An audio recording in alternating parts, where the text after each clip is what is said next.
Ces images d'Odessa, pendant que la diplomatie s'active en coulisses, pendant que l'on prépare cette bilatérale entre Vladimir Poutine et Volodymyr Zelensky, pendant qu'on essaye de trouver quelle garantie de sécurité apporter à l'Ukraine, eh bien, la Russie continue d'attaquer l'Ukraine et de la bombarder avec ces drones qui donc se sont dirigés vers la région d'Odessa. Aujourd'hui, il y a 14 blessés. Il y a eu aussi des drones qui sont arrivés sur la région de Soumy ce matin. Alors, ce n'est pas dans l'ampleur qu'on a connue cet été. C'est vrai que cet été, on a connu jusqu'à 800 drones par nuit qui pouvaient s'abattre sur l'Ukraine. Le rythme est descendu, mais tout de même, ça continue, Violetta. Oui, c'est vraiment, ça fait mal au cœur et ça choque hein, sur le fond des discussions et de tout ce qui est dit, comme vous dites, en fait, les déclarations que font au Kremlin pour dire oui, un accord de paix, mais pourquoi ne pas arrêter, faire un cessez-le-feu? Déjà, la seule personne qui peut prendre ces décisions, c'est Vladimir Poutine au Kremlin, qui peut dire en 5 minutes, donner l'ordre à son armée.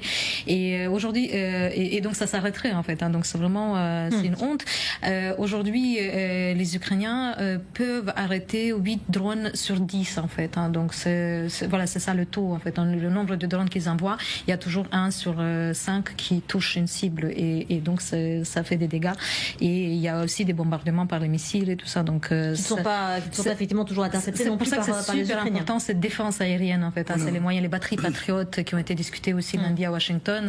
Et c'est ça c'est la majeure contribution qu'ils peuvent faire les Occidentaux pour dire on sécurise au maximum l'espace aérien et on donne les moyens nécessaires aux soldats ukrainiens pour qu'ils tiennent la ligne de front. En l'absence de cessez-le-feu, Christian Proto, parce que c'est vrai que la question elle a été évacuée avec le sommet de l'Alaska, même si les Européens ont quand même remis sur la table ce lundi, hein, on a entendu Emmanuel Macron, mais aussi encore Friedrich Merz, qui n'envisagent pas une bilatérale sans cessez-le-feu.